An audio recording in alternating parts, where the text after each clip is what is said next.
sundalo, ikaw ay sundalo, buong tapang at taas kung isisigaw. Pag-ibig, kapayapaan at pagkakaisa sa bayan ang dapat mangibabaw.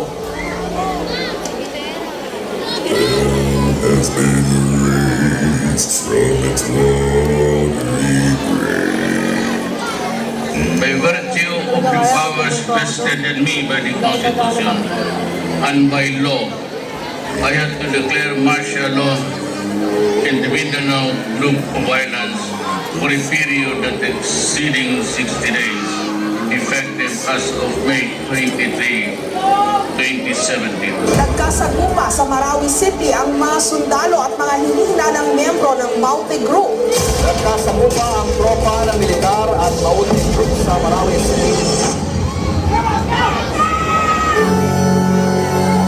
Nandoon na sila eh. Nakapusto na sila bago tayo pumasok. And his men stole the queen from her bed.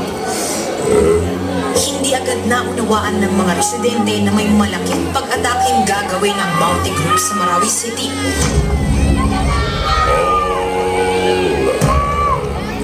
Hoist the colors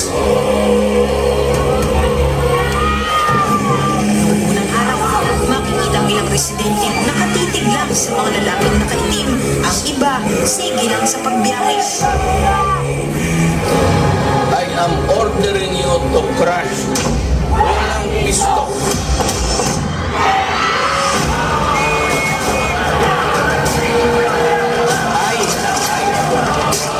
Assume doon.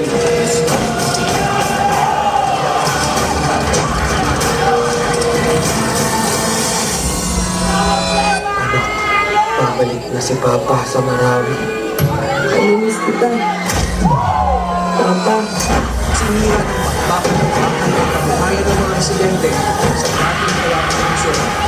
Matandang electric kung pinasok ng mga nakamakta ng lalaki ang tribunan hindi sa kapitol at hindi Marawi. Ito ang mga kwento sa loob ng Marawi. Ito na raw marahil ang pinakamatagal na gera sa Pilipinas sa kasaysayan sa loob ng isang lungsod. Masasaksihan na bilang malapitan ng kapalitan ng ating mga sulat. Mga teroristang ulang at umakain. Lahat nagtatanong, matututukan pa kaya at ilagang wala katulong sa bakbakan? Itigil na ang ingay. Tama na ang tutuan. Itigil na ang digmaan. I will not talk anymore kasi marami na ang soldado pinatay.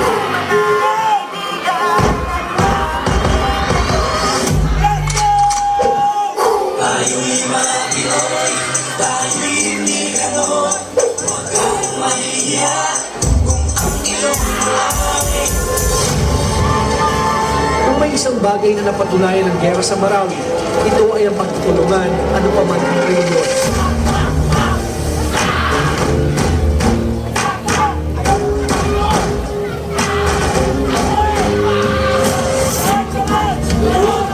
Huwag kang magkakaakon sa pagduro, patalim, sa bagas na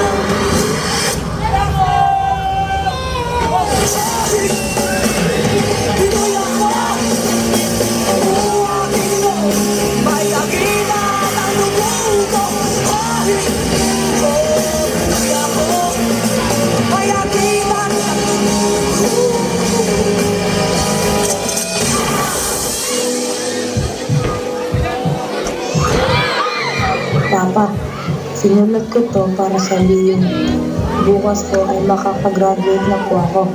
Kaya po ang magsabit ng medalya ko Hihintayin ko po kayo. Nagmamahal, anak.